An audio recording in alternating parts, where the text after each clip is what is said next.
हरियाणा चुनाव अब संपन्न हो चुके हैं। एक चरण में 5 अक्टूबर को हरियाणा में वोटिंग हो जाने के बाद अब सबको 8 अक्टूबर का इंतजार है। इस दिन चुनाव आयोग मतगणना कर किसी की झोली में खुशी बांटेगी तो किसी को गम के साए में जीना पड़ेगा। वोटिंग से लेकर रिजल्ट के बीच में एग्जिट पोल के रिजल्ट आते हैं, जो कि चुनावी रिजल्ट में जीत हार तक तकरीबन पहुंचा ही देते हैं।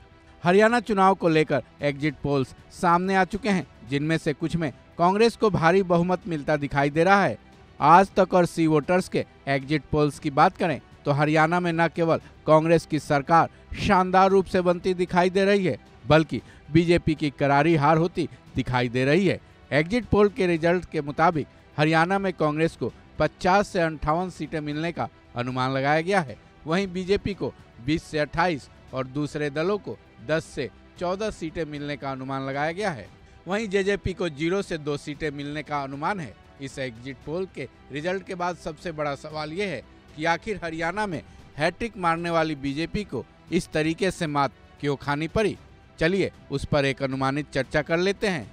इसके लिए एक बार फिर एग्जिट पोल पर ही चलते हैं, जिसके मुताबिक ताऊ देवीलाल के वंशजों की पार्टी का बेहद बुरा हाल दिख रहा है, क्योंकि इनेलो और जेजेपी उम्मीद से काफी कम प्रदर्शन कर पाई है। जहां जेजेपी को पिछली बार 10 सीटों पर जीत हासिल हुई थी, इस बार एग्जिट पोल में 0 से 2 सीटें मिलने का अनुमान है। बीजेपी की इस करारी हार की वजह जाट वोटर्स भी बताए जा रहे हैं, क्योंकि एग्जिट पोल के नतीजे साफ तौर पर इशारा कर रहे हैं कि जाट पूरी तरह से कांग्रेस के साथ चले आए हैं।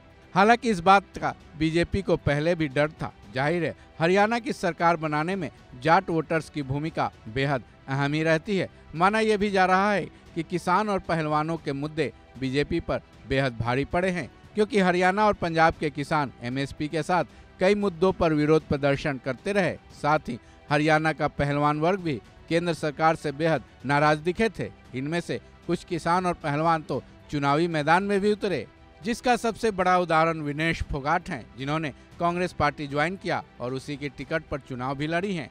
हरियाणा चुनाव में गैर जाट और ओबीसी वोटर सरकार बनाने बिगाड़ने में कम महत्व नहीं रखते। पिछले 2 चुनाव की तरह एक बार फिर बीजेपी गैर जाट और ओबीसी वोटर्स को साध नहीं पाई, जैसा कि एग्जिट पोल में नजर आ रहा है। हालांकि चुनाव प्रचार के दौरान पीएम मोदी ने ओबीसी कार्ड बखूबी खेलने की कोशिश भी की थी और चुनाव से पहले नायब सिंह सैनी को सीएम बना देना इसका सबसे बड़ा उदाहरण भी है। हालांकि एग्जिट पोल में हरियाणा में कांग्रेस को जोरदार बहुमत मिलता तो दिख रहा है, लेकिन असली रिजल्ट आना अभी बाकी है, जो कि 8 अक्टूबर को मतगणना के बाद आएगा। तब तक कांग्रेस जश्न तो मनाएगी, वहीं बीजेपी की जीत की आस भी बनी रहेगी। इस खबर में बस इतना ही। बाकी अपडेट्स के लिए जुड़े रहें वन इंडिया हिंदी के साथ।